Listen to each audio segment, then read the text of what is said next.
Schönheit ist Geschmackssache. Doch dieser Vogel gehört bei uns sicher unter die Top 10. Als Profiteur der Klimaerwärmung entwickeln sich die Bestandszahlen in Deutschland recht ordentlich. Einzig die Einschränkung: er ist in unserer Kulturlandschaft auf Vorarbeiten des Menschen angewiesen.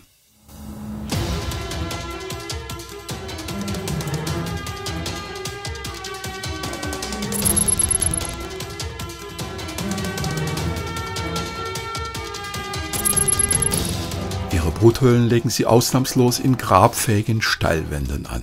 Faszinierend, diese Juwelen eine Brutdauer lang zu verfolgen. Aber hier kommt der Mensch ins Spiel, mit all seinen Facetten.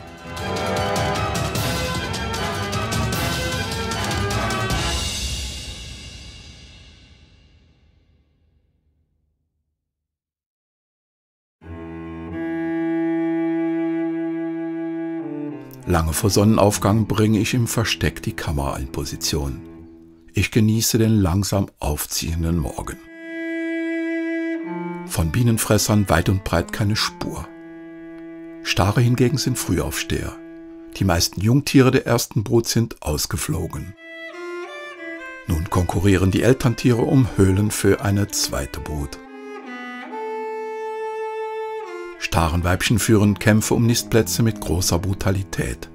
Nicht selten wird die unterlegene Gegnerin zu Tode gehackt.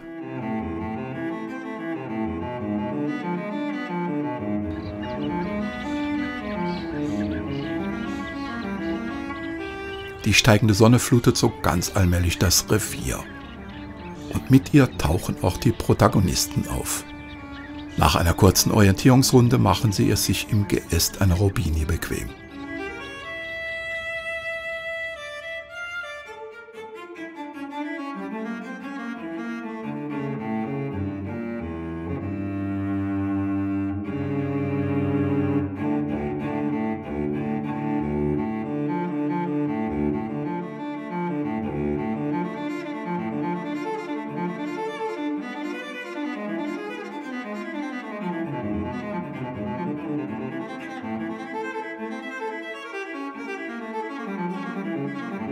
Doch mit den Bienenfressern kommen auch Scharen von Fotografen. Es gibt viel Unruhe und Gedränge. Das erste Staccato der nachbarlichen Vollformatboliden zerschneidet die Stille. Einige Fotografen drängeln aggressiv in den Unterstand. Mein Besuch an diesem durchaus umstrittenen Standort lässt mich grübeln. Bereits 5 Minuten nach Erscheinen der Bienenfresser keimen erste Zweifel an der Sinnhaftigkeit meines Unternehmens in mir auf.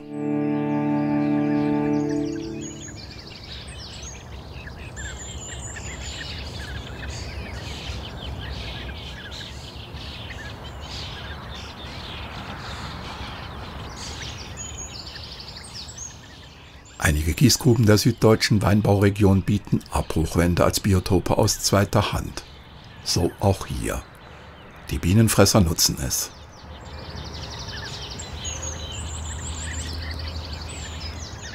Doch das spricht sich herum und so kommt es durch übereifrige Fotografen immer wieder zu erheblichen Störungen im Betriebsablauf der Kiesgrube. Engagierte Naturschützer reagieren.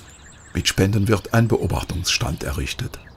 So hat theoretisch ein jeder die Möglichkeit, Bienenfresser beim Brutgeschäft zu beobachten, ohne die Vögel oder den Betrieb in der Grube zu stören.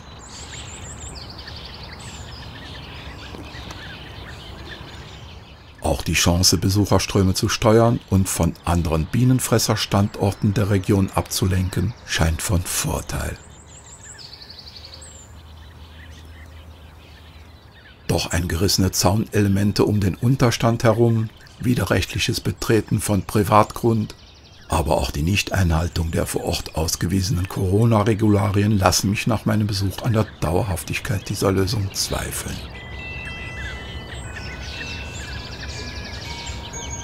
Mit zunehmender Sonneneinstrahlung werden auch andere Tiere munter.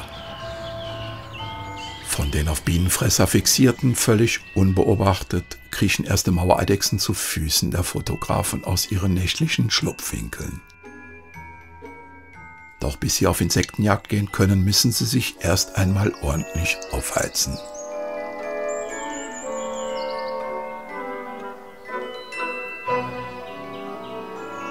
Selbst Bienenfresser müssen sich gedulden, denn auch der Insektenflug wird erst mit steigender Temperatur dichter.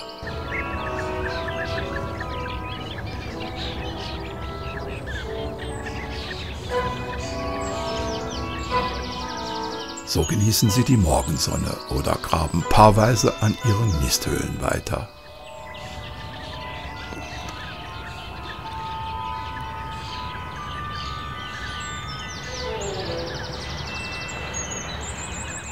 Ganz eindeutig zeigen Bienenfresser an, wenn ein weiterer im Anflug ist. Sie vibrieren bis zur Landung des Artgenossens mit ihren Schwanzfedern. Ein immer wieder interessantes Verhalten.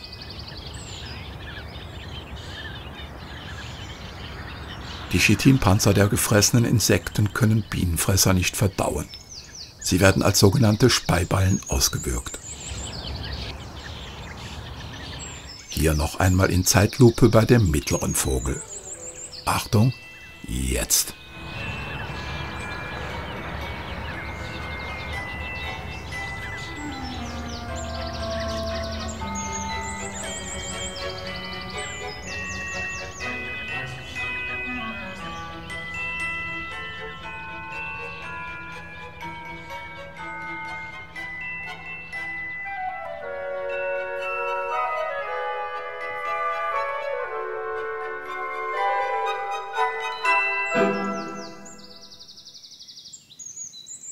Der Streit im Unterstand geht indes weiter.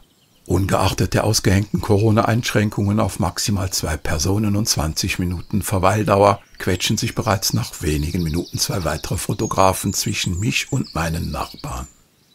Wir tragen Mundschutz, sonst niemand.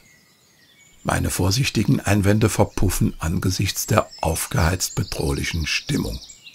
Ich gebe auf. Mit Naturbegeisterung hat das nichts zu tun. Hier vergessen nicht wenige ihre Kinderstube und schaden so allen anderen. 2 Fotografen sind sogar durch den Zaun am Unterstand vorbei auf dem Privatgelände in Schussposition gegangen. Getrieben von dem Wunsch nach den ultimativen Fotos, die es eigentlich doch schon alle gibt. Soll man sich da wundern, wenn der Eigentümer dem einen Riegel vorschiebt?